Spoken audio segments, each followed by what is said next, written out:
తెలంగాణ భాష దినోత్సవం సందర్భంగా కవి రచయిత కాళోజీ నారాయణరావు జయంతిని ఘనంగా నిర్వహించారు. ఈ సందర్భంగా కళాశాల ప్రాధాన్యాచార్యులు ప్రొఫెసర్ హుసేన్ మాట్లాడుతూ కాళోజీ ఆశయం ప్రకారం బడి పలుకుల భాష కాదు పలుకుబడుల భాష కావాలి అని పేర్కొన్నారు. మెదక్ మహాత్మా జ్యోతిపులే బీసీ గురుకుల డిగ్రీ కళాశాల తెలుగు ఉపన్యాసకులు డాక్టర్ మల్లెగౌడ గంగాప్రసాద్ మాట్లాడుతూ కాళోజీ ఆశయాల వల్ల తెలంగాణ భాష సంస్కృతి అభివృద్ధి చెందాలని తెలిపారు. సృజనాత్మక రచన పాట అనే అంశంపై ఆయన మాట్లాడుతూ మంచి పాట మనిషిని కొత్త ఊహల్లోకి తీసుకువెళ్తుందని చెప్పారు. పాట రచన విధానాన్ని దానిలోని వస్తువును చక్కగా విశ్లేషించారు.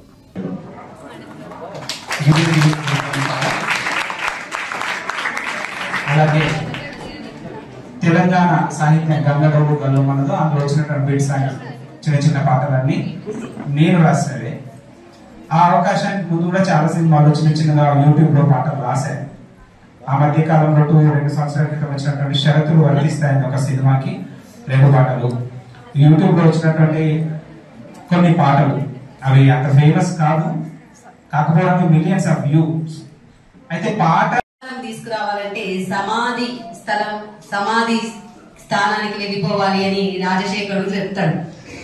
సమాధి స్థలానికి మేడం మేమెందుకు పోతాం అంటే, సమాధిలో మనిషి ఎలా ఉంటాడు, గ్రేవియార్డ్ లో మనిషి ఎలా ఉంటాడు, మనిషి ఎలా ఉంటాడు చెప్పండి. ఇగో మౌనంగా ఉంటే ఇలాగే ఉంటాడు మనిషి, అవునా? మౌనంగా ఉన్నప్పుడే మనసు చాలా ఆలోచనలు చేస్తుంటారు. ఆ ఆలోచనల ఫలితంగానే మీరు రాసేది కవిత్వమా కథనా వ్యాసమా అనేది బయటకు వస్తుంది. వచనంలో పద్యాలు రాయడం అలవాటు తప్పిపోయింది చాలా మందికి. పద్యాలు రాయాలనే భావన, ఒక పద్య ప్రతిపాదం ఇస్తేనే అమ్మ బాబోయ్ అంటున్నాం. అట్లాంటిది పద్యం రాయమనకుండా వచనం సులువైన పద్ధతి. ఒకప్పుడు టెస్ట్ మ్యాచ్ తెలుసు కదా, టెస్ట్ మ్యాచ్ ట్రెండ్ ఉండేది. 4 రోజులు ఫలితం కోసం. ఈ మధ్య కాలంలో కూడా టెస్ట్ మ్యాచ్ అయింది కదా, అయిందా?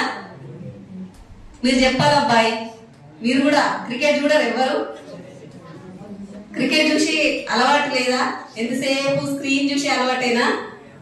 టెస్ట్ మ్యాచ్ అయిందా లేదా? ఎవరు కెప్టెన్? శుభమన్ గిల్, అవునా? తెచ్చిందా కప్పు కైవసం చేసుకున్నాడా?